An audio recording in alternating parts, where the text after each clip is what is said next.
No matter how you feel about the United Nations, it's the one place on planet Earth where nations get together and attempt to speak with one voice. That's why their resolutions can make a big difference. So when people all around the world see that approximately 40% of the UN Human Rights Council resolutions were against just one country, most of us would assume that country must be a really bad place. Perhaps ruled by, say, a genocidal dictator who kills his own people, or maybe a tyrant continually threatening to annihilate another country. But actually, the country that has been condemned more times than every repressive country on Earth combined is a democracy. The only viable democracy in the Middle East, Israel. And with these repeated resolutions against Israel, it's easy to see why so many in the international community perceive Israel as a major cause of world problems. But are all these resolutions really justified? Because whether or not you agree with how Israel is handling its many challenges, when you do a basic comparison, like the number of deaths Israel is responsible for with the number of condemnations they've received, and then make that same comparison with other countries, it paints a surprising picture of a possible double standard.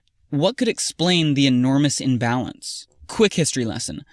In 1975, Cuba needed to gather support in order to take down the biggest democratic superpower dominating the global schoolyard, the United States. Seeing how the UN was mostly controlled by the democratic superpowers, Cuba, along with other communist nations, finally found a way to even the playing field, because it just so happened that, at the same time, a number of Muslim countries were looking for new, creative ways to gang up on Israel.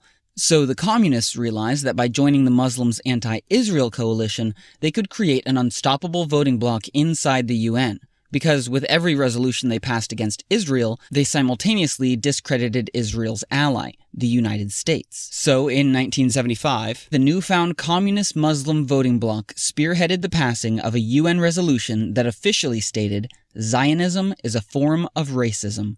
Yes, Zionism, the movement trying to find ways to protect Jews from racism, was redefined as racism, which is kind of like saying the civil rights movement is racism and Martin Luther King is a racist. This is why resolution after resolution after resolution against Israel from 1975 until this day easily passes through the UN. But today, this movement has a new tool for attacking Israel as the cause of all our problems: the UN's Durban Review Conference on Racism.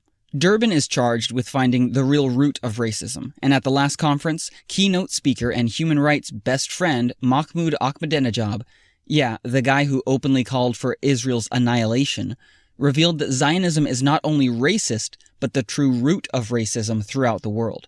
And what has history taught us about what tends to happen when one ethnic group is believed to be the hidden root to all the world's problems? What is happening at Durban is catastrophic, not only for Jews, but for the whole world. And it's growing, spreading, and gaining credibility through Durban. In fact, this year, representatives from over 140 different countries will descend on New York City for Durban as speakers work to convince them about the secret Jewish cause to worldwide racism.